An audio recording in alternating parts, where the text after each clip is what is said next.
Bom dia, irmãos e irmãs. Gostaria de saudá-los com a paz e amor de Cristo. É motivo de muita alegria estar com vocês novamente. E hoje nós vamos falar sobre o reino de Deus versus o reino deste mundo. O texto base está lá em Mateus, capítulo 6, de 9 a 15, né? Um texto bastante conhecido nosso, né? Que é a oração dominical. E diz assim: portanto, vós orareis assim: Pai nosso que estás nos céus, santificado seja o teu nome, venha o teu reino, faça-se a tua vontade, assim na terra como no céu.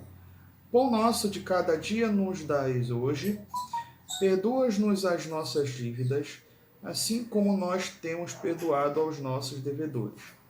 E não nos deixes cair em tentação, mas livra-nos do mal, pois teu é o reino, o poder e a glória para sempre. Amém.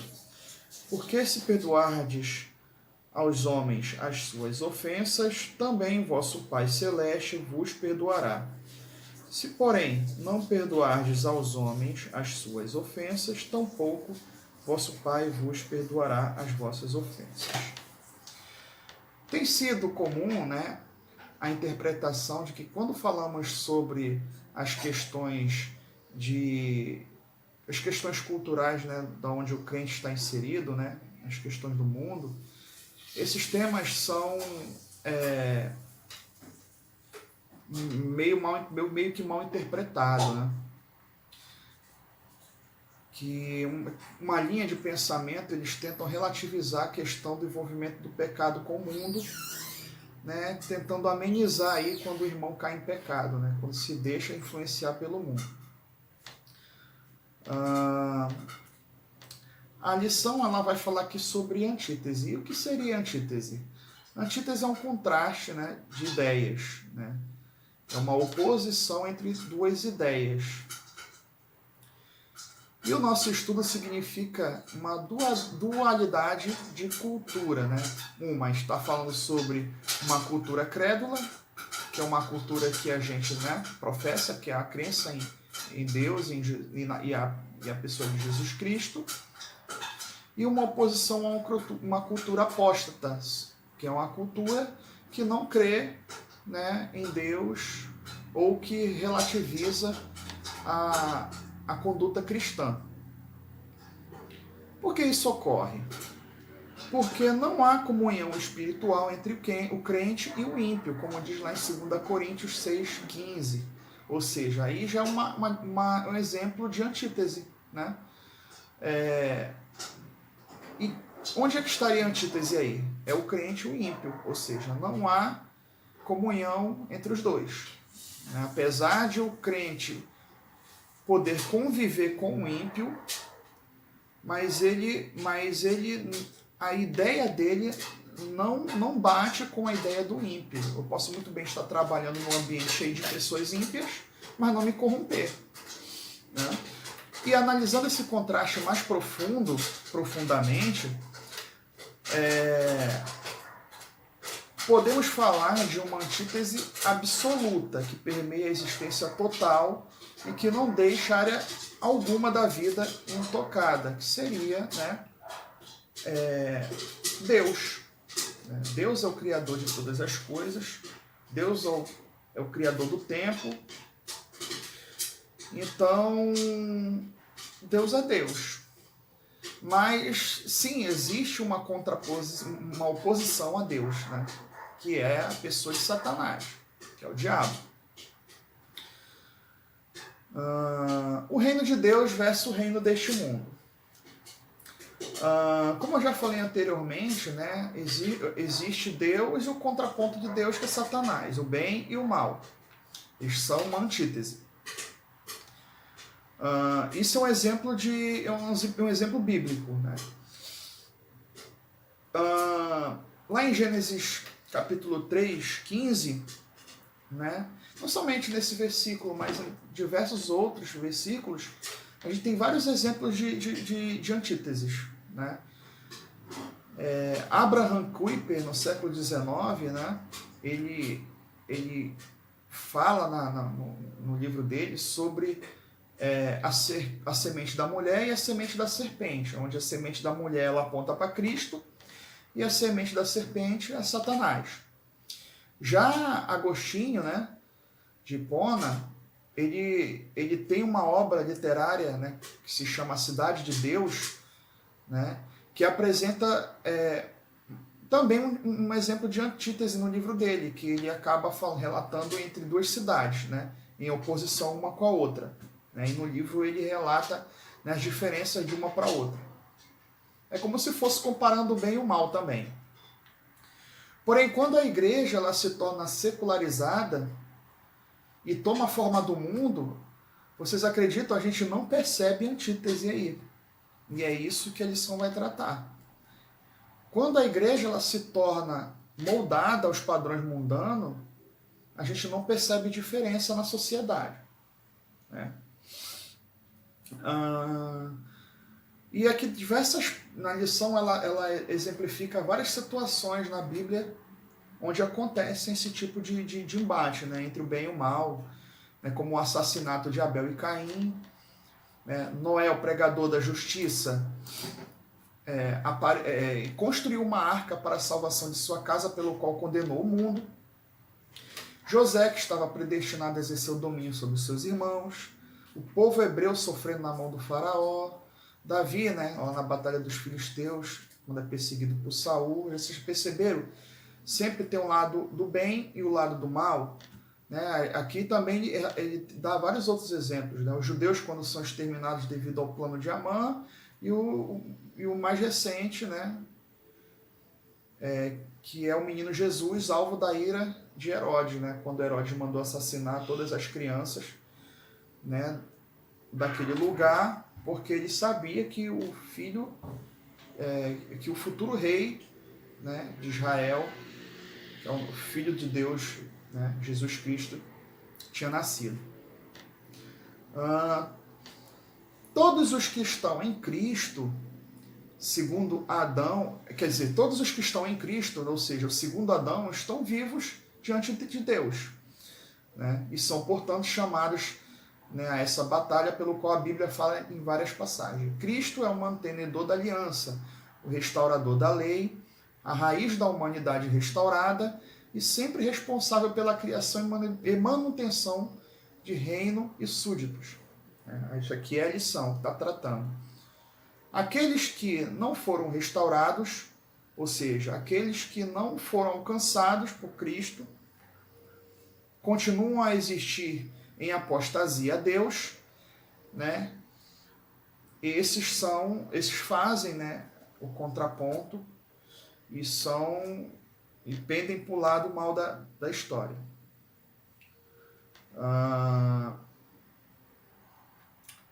Deixa eu ver. Ok. A disputa está enraizada no coração e afeta a vida inteira de todos os homens. Nenhum único aspecto da vida, até mesmo aquele que parece mais neutro, fica fora da antítese.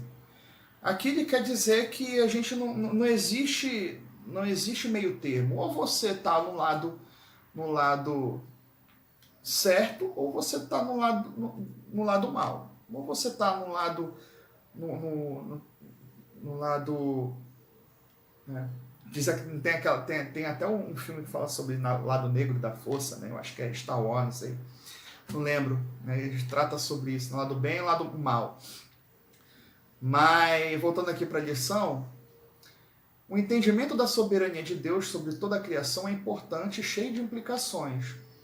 Jesus não é parcial, né? Pois se estende à totalidade da criação de Deus. Resumindo aqui, né? A gente ou é sim, não. Né? Ou você é cristão ou não é. Ou você crê em Deus ou você não crê. A pessoa que tenta querer agradar aos dois ao mesmo tempo, acaba não agradando ninguém. Né? Ou seja, o cristão que quer buscar o reino de Deus, mas também ao mesmo tempo ele quer se deixar levar para as questões do mundo, quer se alimentar do mundo, acaba desagradando a Deus. Né? O ódio do mundo em relação à igreja não deve nos causar nenhuma surpresa. Aqui ele está falando sobre quando a gente se posiciona contra o reino do mundo, né? Vocês já perceberam que toda vez quando você quer levantar a bandeira de Deus, quando você quer fazer a coisa certa, quando você pauta a tua vida, né, na conduta cristã, você é atacado, né? E Jesus falou disso, né? Lá tem várias passagens sobre isso, né? Lá em João 18:36, quando ele fala, né, o meu reino não é deste mundo, né? Lá em Mateus capítulo 10:34, quando ele diz, não penseis que vim trazer a paz na terra, não vim trazer paz, mas espada, né? Jesus, ele foi odiado por aquele mundo, né? Naquela época, e assim também serão os seus discípulos, né? Lá em 2 Timóteo capítulo 3:12 fala também sobre isso. Então, se o mundo nos odeia, para a gente não deve causar nenhuma surpresa, né? A gente tem vários exemplos aí hoje na atualidade de pessoas que querem fazer o certo, né, e acabam sendo odiados, né? A gente tem vários exemplos de pessoas que querem seguir uma conduta cristã, se opondo a vários tipos de pensamentos, como ideologia de gêneros, sensualização de crianças, né? Sobre vários outros temas mais atuais. Quando você quer pautar a tua ideia em cima da pauta cristã, que é a nossa Bíblia, a gente acaba sendo atacado, né? Então, esse ódio, ele nem é sempre, muitas das vezes, expresso em perseguições, né? E mortes, né? Como em outros países aí, que se você abrir a boca para falar de Jesus, você acaba sendo preso e morto. Alguns lugares essa perseguição é meio que velada, né? Como projeto de leis tramitando no Congresso para calar nossa voz, né? Palavras de alguns membros do judiciário atacando a igreja, né? Como, não me recordo qual o nome, de um ministro do STF, falando que tem que ser tramitado algum tipo de projeto na Câmara para poder proibir pessoas, né, que falem de Deus nas suas campanhas, né, ou algo mais de cunho religioso, e que essas pessoas sejam que querem se eleger trazendo pautas cristãs, acabam sendo proibidas de se candidatarem, né, a algum cargo público, né? Então, muitas das vezes, aqui no Brasil, a igreja tem passado por vários tipos de ataques velados, né? E a gente bem sabe que quando esses ataques velados são lançados na igreja, e isso vai tomando uma proporção que no final das contas a gente acaba acontecendo a perseguição propriamente dita, né? Sanções, prisões e tudo mais. A obra de Abraham Kuyper se tornou extremamente relevante porque recolocou essa compreensão bíblica na pauta do debate contemporâneo, defendendo que essa é a maneira correta de tentar ler nossa época e oferecer resposta cristã para a nossa cultura totalmente depravada. Tópico 2. Não existe meio termo. No Antigo Testamento, né, mais precisamente em 1 Reis, não me recordo o capítulo, acho que é capítulo 18, a gente tem um personagem muito conhecido nosso, que é o do profeta Elias, que se levantou, né, como uma consciência em contraponto aos tempos de apostasia que ele vivia naquela época, né? E aqui na lição ele fala sobre um povo dividido, né? Sobre dois pensamentos. Um povo que tinha um pensamento onde que eles se posicionavam a favor de Yahvé, que é o nosso Deus, e um outro povo dividido seguindo Baal, né? Então, não existia ali neutralidade. Ou você cria em Yahvé, ou você cria em Baal. Né? E Elias acabou tendo um embate, né, com Jezabel. Né? Que Jezabel, ela defendia o lado negro da força. Né? Ela defendia Baal. Porém, o verdadeiro Deus, né, que criou tudo, né, e tem poder, né, também para destruir, como destruiu Sodoma e Gomorra com fogo, enviou o fogo dos céus, né, lá no Monte Carmelo. E no final das contas, Jezabel, né, tentou matar Elias, e daí para frente os irmãos procurem, né, saber o resto da história que está lá em 1 Reis 18. Então, o que eu quis dizer com isso? Né? Mais uma vez, né, a gente não pode ficar em cima do muro. Né? A gente tem que ser claro nos nossos posicionamentos, principalmente hoje. Né? E os irmãos podem ter a certeza. Quando a gente passa a ser claro nas nossas posições cristãs, a gente vai ser atacado. No nosso ambiente de trabalho, né? Na escola, muitas das vezes na nossa família, né?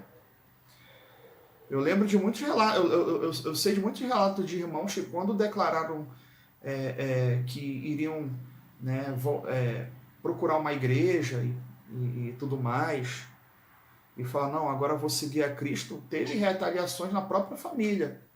Né? Tem vários relatos de irmãos sobre isso. O que significa reino de Deus? Né? Não podemos ser seguidores fiéis de Cristo Rei sem sermos cidadãos fiéis de seu reino. Né? Há muito material nas Escrituras que trata dessa temática no reino de Deus, né? Como eu já falei aqui anteriormente. O reino de Deus pode ser entendido como aquele reino sobre o qual o rei designado por Deus, Jesus, está presentemente reinando por meio e na vida de seu povo, realizando a sua vontade na terra como no céu, como nós lemos lá em Mateus 6,10, na oração dominical. Também há escritores no Antigo Testamento que compreendiam que a centralidade e abrangência do reino de Deus era verdadeiro. Né? Davi mesmo, por exemplo, orava, teu Senhor é o reino, né? Lá em 1 Crônicas 29. Eu gosto muito dessa passagem, somente quando eu vou dirigir algum culto, né, no lar ou na igreja, eu sempre escolho essa passagem, né, que é uma passagem muito bonita, né, de Davi. O reino também aparece descrito nas visões de Daniel, né, em Daniel capítulo 7, 27. No Novo Testamento, a mensagem do reino é central nas primeiras pregações lá de João Batista, né, quando ele, né, prega, né, o reino a chegada do Messias, o reino de Deus, né, quando ele fala que está próximo. E mesmo após a sua ressurreição, né, de Jesus, no caso, a temática do reino continua a ser ênfase nas palavras dos discípulos. Né? Os discípulos sempre quando pregavam a Cristo, né, eles sempre pregavam a Cristo e o reino de Deus. E vários outros, né? Filipe, Paulo, né? O autor de Hebreus fala muito sobre o reino de Deus, Tiago, irmão de Jesus, Pedro. Também retratam a dimensão, né, eterna desse reino já presente, que a gente não vê, mas sente, e a gente sabe que existe. Né? E a confissão da antítese como fato a princípio, não constitui uma negação da doutrina da graça comum. Porque a doutrina da graça comum, ela fala que a graça se estendeu a todos. Né? Por isso que muitas das vezes, né, há pessoas que confundem, né? E tem até um termo para isso, né? Graça barata. Não é, a graça não foi barata, né? A graça, na verdade, a graça foi de graça, mas custou muito, né? Custou a vida de Jesus. Né? E muitas das vezes as pessoas, quando ela querem justificar o erro, né, o pecado, e muitas das vezes, erroneamente, eles usam esse termo a graça, né, para poder justificar, né, quando o pecado ali, quando eles querem, misturam um monte de coisas sem pé nem cabeça para poder justificar o erro. Né?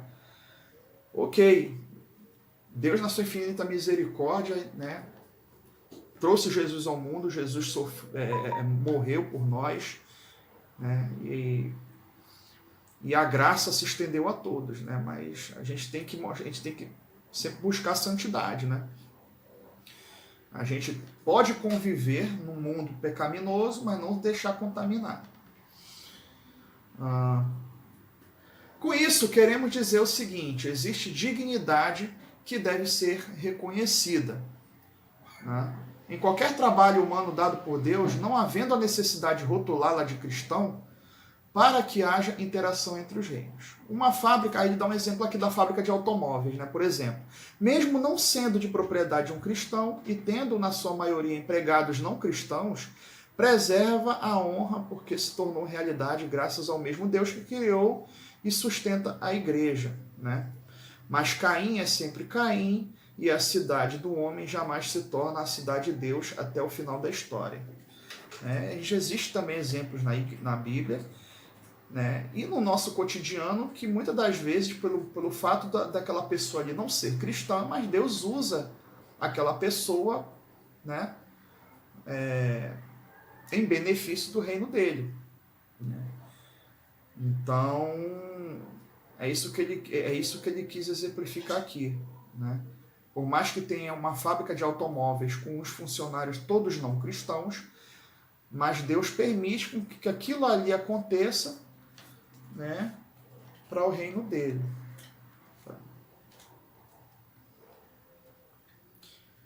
Então, a gente já se encaminhando para o final, então reconhecer que existe uma diferença, né, reconhecer a antítese não significa promover violência contra os não cristãos, porque às vezes acontece muito isso, né? No embate das ideias, muitas das vezes acaba chegando propriamente, né, as vias de fato, né?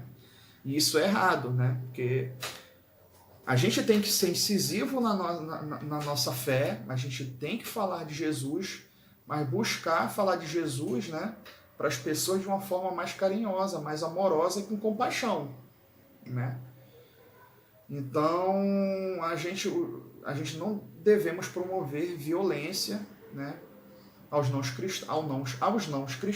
cristãos, né, para poder provar, né, para aquele irmão que não crê em Jesus, que Jesus é o nosso Salvador. Deus, deste século, cegou o entendimento deles, ou seja, a gente não convence aquela pessoa a acreditar em Deus, né? O Espírito Santo que acaba convencendo, né? A gente lança a semente, mas quem converte os corações, os duros corações, é o Espírito Santo. Então, embora seja preciso tomar uma posição, né, no nosso discurso a respeito da verdade, deve ser feito sempre, né, alicerçados no amor, né, e na certeza que o Espírito Santo é que vai convencer.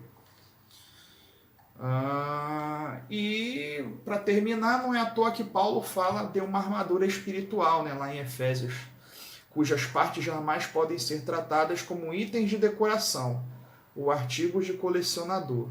A Igreja de Cristo está constante antítese contra o reino deste mundo, né, que está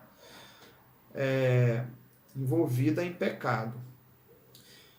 E talvez você esteja se perguntando, né, como combater esse combate, né? Como a gente levar essas verdades sem confrontar o irmão, né? A resposta é bem simples. Precisamos orar mais, né, dedicar mais tempo à leitura da palavra e na medida do possível falar de Jesus para as pessoas, né? E também cada dia mais no nosso ambiente corporativo do trabalho, em casa ou na rua, a gente sempre pautar a nossa conduta sempre na ética cristã, né? Na Bíblia. Beleza? Gente, no mais, é isso aí. Um bom domingo a todos. Fiquem com Deus e uma ótima semana, tá? Vou orar. Maravilhoso Deus, louvado seja o teu santo nome, porque o Senhor nos dá o privilégio de ter essa verdade, né, em nossos corações. Tanta gente aí carecendo da tua palavra, muita gente que por mais que escute as tuas verdades, os corações se mantêm endurecidos e elas continuam se mantendo contrária, né, em antítese às tuas verdades.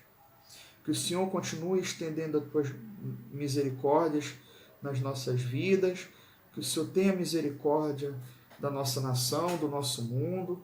Sabemos que tudo isso que nós passamos nesse mundo é fruto do pecado e nós, como os cristãos, estamos inseridos nisso, mas sabemos que a tua mão poderosa e a tua benignidade e amor faz com que a nossa passagem aqui no mundo seja mais tranquila, mas sabemos que por mais que o Senhor nos suporte, ó Pai, por mais que o Senhor nos conforte, as provações vêm, mas assim sabemos que sem Tu, ó Pai, nós dificilmente passaremos por essa vida, Pai, com facilidade, porque sabemos que aqueles que não creem na Tua palavra, o destino nós sabemos bem para onde é que vão. Mas Deus continua nos dando sabedoria, nos dando discernimento do que é certo e que é errado, para não podermos, ó Pai, desobedecer. Nos dê um dia tranquilo, debaixo da Tua graça, da Tua proteção e do Teu amor. Em nome de Jesus, amém. Tchau.